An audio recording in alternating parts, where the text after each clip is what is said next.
হিন্দু মাইথোলজির কিছু অলৌকিক রহস্য ও আদি কথা দিয়ে সাজানো আমাদের এই বিশেষ নিবেদন মহাকুম্ভ মেলা। এই ভিডিওর মাধ্যমে আমরা আপনাদের জানাবো মহাকুম্ভ মেলার বিস্তারিত। আর বেশি দেরি না করে চলুন ভিডিওটি শুরু করা যাক। কুম্ভ মেলা সম্বন্ধে জানতে হলে প্রথমেই আমাদের জানতে হবে কেন এই কুম্ভ মেলা শুরু হয়েছিল। পুরাণ বাই কী বলছে, কুম্ভ মেলা কীভাবে শুরু হলো তা নিয়ে পৌরাণিক ব্যাখ্যা রয়েছে। একবার ঋষি দুর্বাসার অভিশাপে শ্রীহীন হয়ে পড়ে দেবতারা। ঐশ্বর্যের দেবী লক্ষ্মী আশ্রয় নেন পাতাল লোকে, অন্ধকার ছেয়ে যায় বৈকুণ্ঠ লোকেও। এরপরেই ভগবান বিষ্ণুর শরণাপন্ন হন দেবতারা। তার পরামর্শে দেবতারা অসুরদের সঙ্গে নিয়ে শুরু করলেন সমুদ্র মন্থন। একের পর এক মূল্যবান হিরে মানিকের সঙ্গে উঠে আসে কলস ভর্তি অমৃত। অমৃতর ঘোড়া উঠে আসতেই তা দাবি করে বসেন অসুররা। তখন 12 দিন ধরে সেই ঘোড়াকে নিয়ে অসুর এবং দেবতাদের মধ্যে চলে বিশেষ যুদ্ধ। সেই সময় পৃথিবীর 4 স্থানে 4 ফোঁটা অমৃত পড়ে যায়। সেই সময় চন্দ্র কুম্ভকে ক্ষরণ করতে থাকে। সূর্য কুম্ভ বিস্ফোরণ থেকে, দেবগুরু বৃহস্পতি অসুরদের অপহরণ থেকে এবং শনি দেবচন্দ্রের ভয় থেকে অমৃতের ঘটাকে রক্ষা করেছিলেন। শেষে ভগবান বিষ্ণু মোহিনী অবতারে অমৃত বন্টন করে যুদ্ধের অবসান ঘটান। দেব অসুরের 12 দিনের যুদ্ধ মনুষ্যলোকে 12 বছরের সমান। তাই 12টি কুম্ভ রয়েছে, যার 4টি প্রয়াগরাজ, হরিদ্বার, উজ্জয়ন, নাসিক এর মধ্যে রয়েছে। পৃথিবীতে বাকি 8 কুম্ভ আছে দেবলোকে। মনুষ্যলোকের এই 4 কুম্ভেই গ্রহের অবস্থান দেখে আয়োজন করা হয়। কুম্ভমেলা কত প্রকার ও কি কি এটা নিয়েও আমাদের জানা উচিত। পৃথিবীতে 4 রকমের কুম্ভমেলা আয়োজিত হয়। এক হচ্ছে পূর্ণ কুম্ভ। এটি প্রতি 12 বছরে অন্তত প্রয়াগরাজে যমুনা সরস্বতীর সঙ্গমস্থলে আয়োজিত হয় পূর্ণ কুম্ভ মেলা। 2 নম্বর অর্ধকুম্ভ। প্রত্যেক 6 বছর অন্তর গ্রহের অবস্থান দেখে অর্ধকুম্ভের আয়োজন করা হয় প্রয়াগরাজ বা উজ্জয়িনীতে।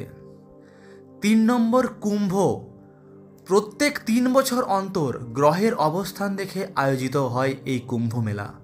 এমনকি সেই অনুসারেই 4 কুম্ভের মধ্যে কোথায় সেই বছর মেলা লাগবে তা ঠিক করা হয়। কুম্ভ মেলার তারিখ নির্ধারণ করা হয় সূর্য বৃহস্পতির অবস্থান দেখে। কখন বা কোথায় কুম্ভ মেলার আয়োজন করা হবে তা নির্ধারণ করা হয় গ্রহ ও রাশিচন্দ্রের অবস্থান দেখে। বৃহস্পতি বৃষ রাশিতে ও সূর্য মকর রাশিতে থাকলে প্রয়াগে মেলার আয়োজন করা হয়। যখন সূর্য মেষ রাশিতে থাকে তখন বৃহস্পতি কুম্ভ রাশি থাকে, তখন হরিদ্বারে কুম্ভ মেলা অনুষ্ঠিত হয়। যখন সূর্য এবং বৃহস্পতি সিংহ রাশি থাকে তখন নাসিকে কুম্ভ মেলা অনুষ্ঠিত হয়। বৃহস্পতি যখন সিংহ রাশিতে থাকে এবং সূর্য মেষ রাশিতে থাকে তখন উজ্জয়িনীতে কুম্ভের আয়োজন করা হয়। 4 নম্বর মহাকুম্ভ। এবারে এই বছর অর্থাৎ 2025 সালে মূল আকর্ষণ মহাকুম্ভ। মহাকুম্ভ অনুষ্ঠিত হয় 144 বৎসরে মাত্র একবার। জ্যোতিষশাস্ত্র অনুসারে মেষ রাশির চক্রে বৃহস্পতি, সূর্য ও চন্দ্র মকর রাশিতে প্রবেশ করলে মহাকুম্ভ মেলার আয়োজন করা হয়। আসলে 12 বছরের পূর্ণ কুম্ভের 12টি চক্র পূর্ণ হলে তবেই তৈরি হয় এই মহাকুম্ভের যোগ। বিশেষজ্ঞদের মতে কেউ খুব ভাগ্যবান হলে নিজের সারা জীবনে হয়তো একবার এই মহাকুম্ভ দর্শন করতে পারে। এই মহাকুম্ভ দর্শন করলে নাকি মোক্ষ লাভ করা সম্ভব। সাধু সন্ন্যাসীদের কাছে কেন এই মহাকুম্ভ এতটা গুরুত্বপূর্ণ চলুন এটাও জেনে নিই। কেবল মহাকুম্ভই নয়, নাগা সাধু সন্ন্যাসী অঘরীদের কাছে সব কুম্ভই অত্যন্ত গুরুত্বপূর্ণ। এই সময়ে নিজের ব্রহ্মচারী দশার কঠোর ত্যাগের পরে নাগা সাধু হওয়ার যোগ তৈরি হয়। অঘরীরাও বিশেষ যোগের সময় নানা ধরনের পুজো পাঠ সাধনা করে থাকেন। বিশ্বাস কুম্ভ মেলায় ৪৫ দিন ধরে কল্পবাসের পরে সাধনা করে পুণ্যলগ্নে গঙ্গায় মহাস্নান করলে নাকি মোক্ষ লাভ হয়। তাই দেশ বিদেশ থেকে সকলে এসে ভিড় জমান এই কুম্ভ মেলায়। পৌরাণিক বিশ্বাস, মহাকুম্ভের সময় পৃথিবীতে স্বর্গের দরজা খুলে যায়, দেবতারাও পৃথিবীতে নেমে আসেন এবং পবিত্র সঙ্গমে স্নান করেন।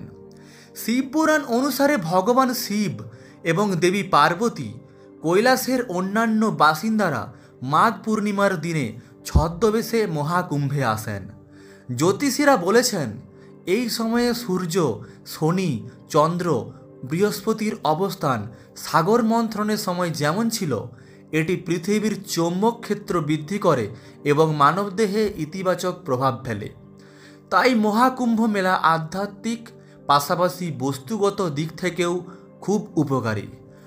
এই কুম্ভমেলা নিয়ে ইউপি রাজ্যের অনেক অর্থনৈতিক উন্নয়ন হয়েছে এবং ভবিষ্যতে আরও হতে চলেছে।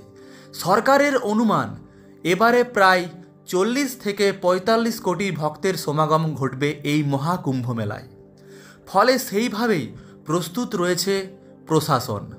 এত বড় মেলার আয়োজন, সুরক্ষা নিশ্চিত, যেমন ঝামেলা তেমনি অপরদিকে আশার আলো দেখাচ্ছে এই উত্তরপ্রদেশের প্রশাসন, অর্থাৎ যিনি আমাদের উত্তরপ্রদেশের মুখ্যমন্ত্রী আছেন শ্রী যোগী আদিত্যনাথজি। অর্থনৈতিক বিশেষজ্ঞদের মতে পর্যটন ব্যবসায় ভালো গতি আসবে এই মেলাকে কেন্দ্র করে। উত্তরপ্রদেশের মুখ্যমন্ত্রী যোগী আদিত্যনাথজি বলেছেন, যদি ৪০ কোটি পুণ্যার্থী গড়ে ৫,০০০ টাকাও করে খরচা করেন তবে ২ লক্ষ কোটি টাকার বাণিজ্য হবে।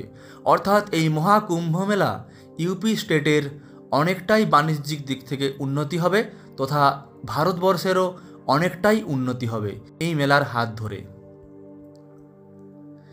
এতক্ষণ পর্যন্ত আমরা জানলাম মহাকুম্ভ মেলা এবং কুম্ভ মেলার বিবিধ। হ্যালো বন্ধুরা, এই ভিডিওটি যদি আপনাদের একটুও ভালো লেগে থাকে তবে এই ভিডিওতে অবশ্যই একটি লাইক করবেন, আর আমাদের চ্যানেলে নতুন হলে চ্যানেলটি অবশ্যই সাবস্ক্রাইব করবেন। আর এই ভিডিওটি আপনাদের কেমন লাগলো আপনাদের মূল্যবান মতামত অবশ্যই কমেন্ট করে জানাবেন। আপনারা ভালো থাকুন, সুস্থ থাকুন, ধন্যবাদ।